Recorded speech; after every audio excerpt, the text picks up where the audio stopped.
We need to do some research. What am I Who reading? and what is FaZe Clan? FaZe-Clan. Counter-Strike Global Offense, Okay, Season 7. It's an American professional esports organization. I'm sorry, they have something called esports, which are... There's a captain. Okay, whatever, we're done. We're doing a vlog on the TFUE FaZe Clan lawsuit starting now. You see how the camera doesn't always fall over?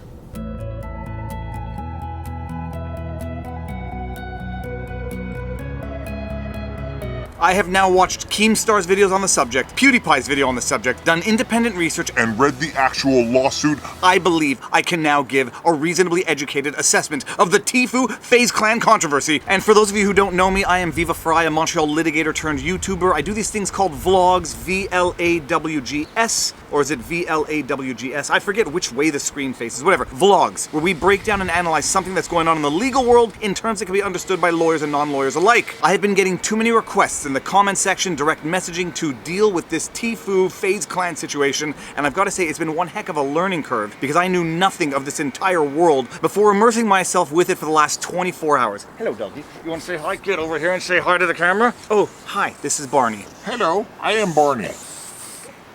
How you doing? I see. Okay, down you go.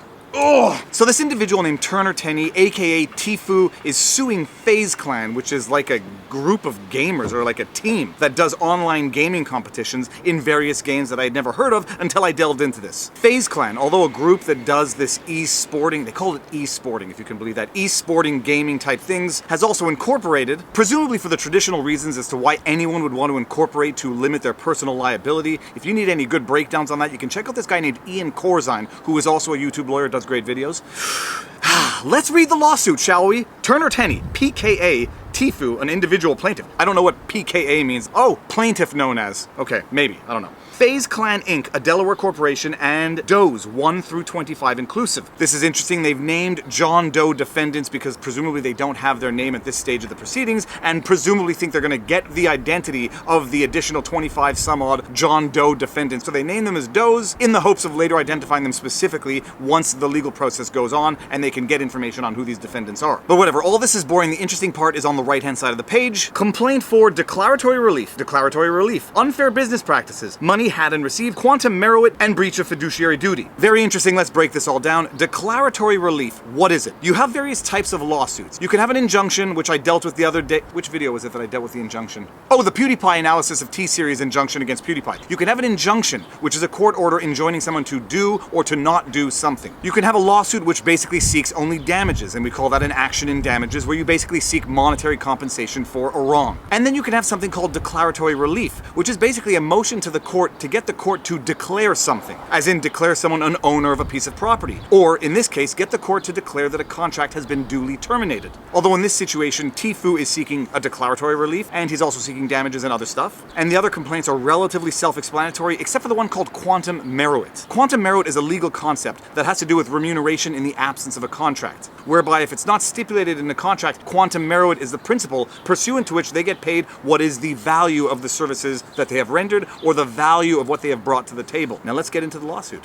Esports is a newly and rapidly growing entertainment format. Unlike traditional sports, significant revenue in the esports entertainment industry is driven by creative content and performances, namely videos featuring and created by the gamers themselves. So we're just basically describing what esports is, what the industry is like, the absence of regulation or oversight as alleged at paragraph 2 of the motion. We have the explanation as to who Tenney is at paragraph 3. We have the description of who defendant FaZe Clan is at paragraph 4. And then obviously strategically speaking, at paragraph 4 we have the inclusion of the most salacious and shocking terms of the FaZe Clan contract with TFUE, effectively that FaZe Clan is entitled to 80% finder's fee or commission on contracts negotiated for that involve Tenney's services as a gamer or a performer or whatever you want to call it.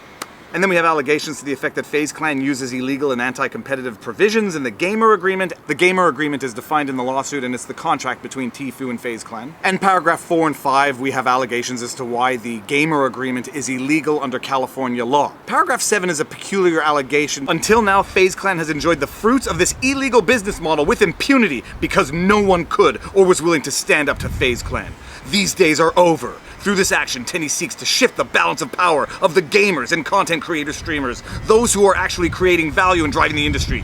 As a result of this action, others will hopefully take notice of what is going on and help to clean up esports. So call me a cynic, but these types of allegations remind me of the "won't someone think of the children?" When people try to cloak their own actions in benevolence, it doesn't convince me, it doesn't make the case any stronger. Either you have a good case or you don't, and you take your good case or you don't. But framing it as a social cause makes me a little cynical from the get-go, but let's get into the actual meat of this motion before we take a position one way or the other. So at paragraph 12 and following, it's the first section dealing with the first cause of action, which is a declaratory relief for a declaration that the contract between TFUE and FaZe Clan has been duly terminated by TFUE. The section of the gamer agreement entitled Compensation requires FaZe Clan to distribute certain percentages of money or other consideration to TFUE from any brand deals featuring TFUE that exist on gamer or company's content creation platforms. The gamer agreement purported to require such monies to be paid directly to FaZe Clan on TFUE's behalf. FaZe Clan was required to then distribute those funds minus FaZe Clan's illegal commission to TFUE. Reading this, it seems that FaZe Clan is basically acting the same way any video licensing agency or agent would act for and on behalf of talent. And this is sort of going to be the central point of fact and law as relates to this entire dispute. What type of contract is this? Is the contract between TFUE and FaZe Clan an agency agreement? Is it a licensing agreement? Is it an employment contract? Is it a hybrid that incorporates elements of all those things? But reading it, it sort of reads like an MCN contract, a multi-channel network contract, and we talked about this a lot with MatPat and his problems with Defy Media. Check that video out, I'll link it right here. And it sounds like an agency agreement where you're going to have an agent negotiating brand deals for and on behalf of the talent and taking a certain cut or percentage of those deals. Now this lawsuit harps on the fact that TFUE is only 20 years old, but 20 years old is 20 years old. You may be young, but you're not dumb. There are plenty of business savvy 20-year-olds out there who are able to read a contract and enter into it knowingly in full awareness of fact and law. Paragraph 16 is where it becomes interesting and very reminiscent of the MatPat Defy Media situation, and that occurs when an agency, a video licensing agency, an MCN, receives money for and on behalf of their client so that they can deduct what is owed to them prior to remitting the balance to their client. In MatPat's situation, for those of you who are not familiar with that, Defy Media, being an MCN, a multi-channel network, would get paid directly for any revenues being generated by MatPat through his channel. They would deduct whatever is owed to them as per their agreement and remit the balance to MatPat. The problem is that Defy Media did not remit the monies fast enough and in fact retained those monies, went bankrupt, such that MatPat and their other clients never got paid the amounts that were owing to them, because once a company goes bankrupt, those monies form part of the assets of the estate and are sort of divvied out proportionately to all the other creditors of the bankruptcy. What is being alleged at paragraph 16 seems to sound like FaZe Clan received monies and never remitted the balance or TFUE's portion to TFUE. Upon information and belief, FaZe Clan has received payment of funds on TFUE's behalf from third parties under the sponsorship deals that included TFUE's services. FaZe Clan has retained those payments from third parties without distributing them to TFUE. FaZe Clan's continuous failure to distribute these monies to TFUE constitutes a material breach of the gamer agreement. And this is an important allegation also in law, because what TFUE is alleging is that FaZe Clan is in default of their obligations under the gamer agreement, such that TFUE is justified in terminating that agreement. If a party breaches their obligations under a contract, the other party can call on them to remedy that default, and in certain circumstances, depending on the wording of the contract or depending on the nature of the breach, can just terminate the contract altogether and say, I'm done, I can sue you for damages for what you owe me, but we are no longer bound by this contract because you are no longer respecting it. And just to reiterate things that I've said in previous vlogs, these are all allegations, they are not facts. These are allegations that need to be proven at a trial on the merits. They can be proven through testimonial evidence, through written correspondence, through documents, and they can be disproven or refuted by the defendant when the defendant files their defense and makes their own evidence at trial. A judicial declaration is necessary and appropriate at this time under the circumstances so that TFUE may ascertain his rights and duties under the gamer agreement. Accordingly, TFUE seeks a declaration that as a result of the termination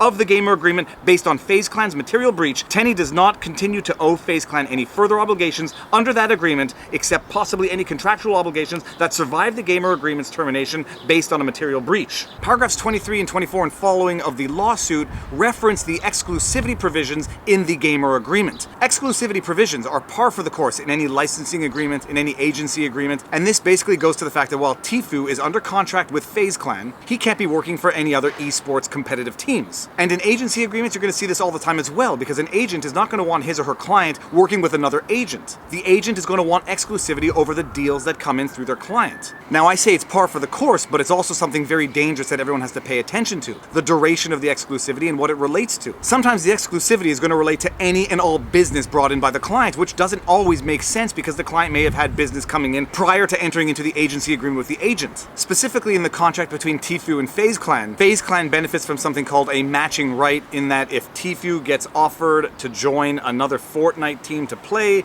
that FaZe Clan has the option to match that offer to get TFUE to stay with them on their Fortnite team. Very specific to the industry, but it's what it is.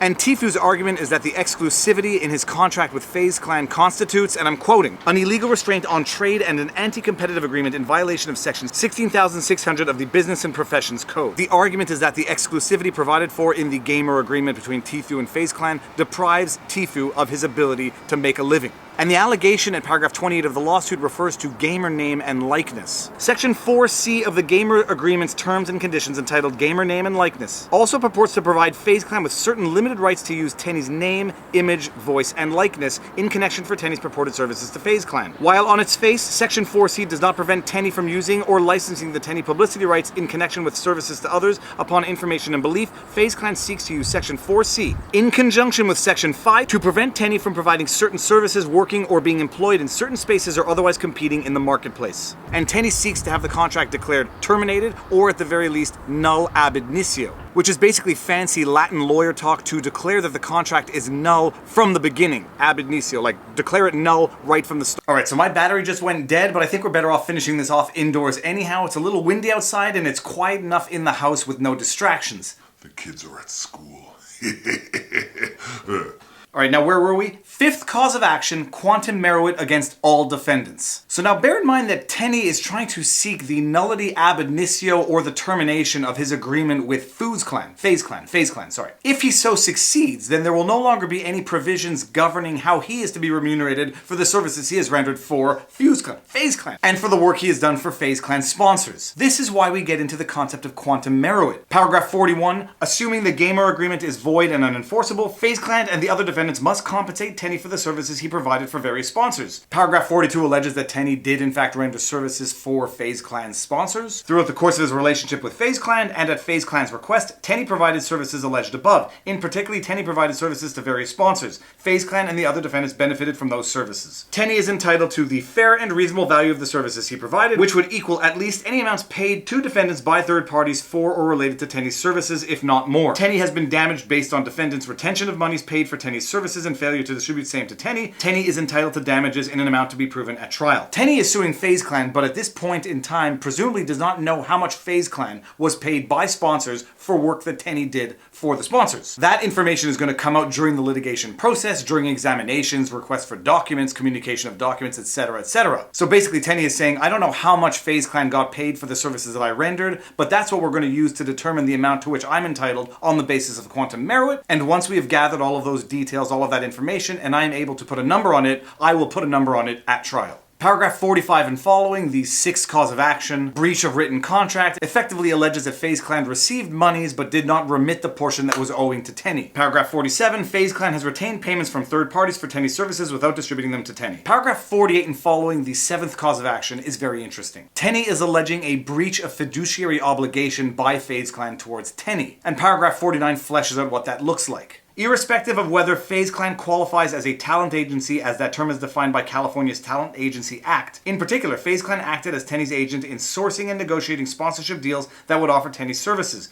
Accordingly, FaZe Clan owed Tenny a fiduciary duty by virtue of such agent-principal relationship. And at paragraph 51, Tenny alleges that FaZe Clan turned down a brand deal that Tenny had brought in with a company called HyperX because FaZe Clan believed that HyperX was a competitor of one of their existing sponsors and thought that that would pose a business conflict with their existing sponsor. And the allegation is that FaZe Clan basically prevented Tenny from securing that sponsor, thus depriving Tenny of monies that he could have otherwise got. And the argument is that FaZe Clan was sort of acting as Tenny's agent, or should be deemed to be Tenny's agent, because they were acting for and on his behalf, and they did not act in his best interest by turning down the HyperX sponsorship because it conflicted with their own sponsorships. Alright, so that's the lawsuit. Now it seems straightforward if you're only reading one side of the story. The flip side of the story, because I've heard what FaZe Clan's position is that they brought on Tenny when he was an absolute nobody. He had no following, he generated no meaningful revenue for himself, and by virtue of him being associated with FaZe Clan, which was already an established Fortnite competitive esports clan, Tenny grew exponentially and gained access to resources, revenues, etc. that he would have otherwise never had access to. FaZe Clan also argues that even though they might have been entitled to 80% of revenues generated by third parties, they never collected on any of that. In fact, they say that they only collected something like $60,000 from Tenny throughout the course of this agreement. Now that may be true, but there is a big difference between having collected and having the rights to collect. And it's not necessarily because FaZe Clan has not yet collected on that which they are legally entitled to under the contract that they will not claim it in the future. I also heard Tenny talking about the allegations at paragraph 5 and 15 of the lawsuit to the effect that he was pressured into illegal gambling and consuming alcohol despite not being of age. I don't give those types of allegations any weight whatsoever. They're clearly an attempt to color the file or to paint the defendants as being bad, immoral people, and they reek of adult influence. And there is some discussion as to whether or not the driving force behind this lawsuit is Tenny's father. Regardless, I won't get into that. Nobody's going to convince me that a 20-year-old needs much pressuring in order to consume alcohol. And regardless, it's so irrelevant to the rest of the dispute that it's practically a joke. Incidentally, TFUE did a follow-up video where he said that he didn't want those allegations to go into the lawsuit and he was going to ask his lawyers to take them out. I think he's going to quickly find out that there are consequences to including allegations in a lawsuit. It's not just as easy as going in there and taking them out. Defendants might want to keep them in there, specifically to show that the plaintiff might have engaged in gambling and drinking. At the very least in Quebec, a party is entitled to amend their proceedings pretty much as often as they want. They can add or remove allegations as they see fit. That said, the other party can sort of insist that certain allegations not get removed from the proceedings if they believe that they constitute judicial admissions or are relevant facts that cannot come out of the proceedings once they are included. Defendants might very well say, no, TFUE, you can't take those allegations out. We want judicial admissions in there to the effect that you were gambling and drinking. But this whole lawsuit just goes back to general contract law, reading the contract, knowing what you're getting into. It is true that it seems onerous on its face for FaZe Clan to take such percentages of deals to sort of control TFUEs, to sort of own TFUEs contractually. That said, TFUEs wasn't necessarily a big star when he first got started with FaZe Clan. A lot of his success today might have to do with the exposure he got through FaZe Clan. It's true that FaZe Clan has taken a percentage of TFUE's revenue, but this might be revenue that TFUE would have otherwise never gotten but for his association with FaZe Clan. That, and these are commercial contracts that the parties freely negotiate and enter into. TFUE may not have appreciated the consequences of that contract down the line when he entered into it. All that to say, when you're getting into these types of contracts, have someone look it over, preferably a lawyer or someone who understands the terms and conditions of the contract that are being presented. Look at things like the exclusivity periods, how long it lasts after the termination of the contract. Look at the splits, look at the percentages. And above all else, look at the termination provisions of the agreement. How can you get out of the contract if you want to get out of the contract? What are you going to owe if you terminate the contract? So that's it. I don't think this is going to have a massive impact on the esports world or community at large because this just seems to be a contract between one guy and his group of Fortnite players. It is going to be interesting to see whether or not the courts determine this to be an agency contract, an employment contract, a commercial contract. I'm not taking any guesses, I can't predict that. But at the very least, at least you now know the details of the lawsuit. If you like this video and the content, like, share, subscribe, hit the notification bell, give it a thumbs up, share with friends and family, help me grow, I appreciate it, and now you know your vlog. Peace out.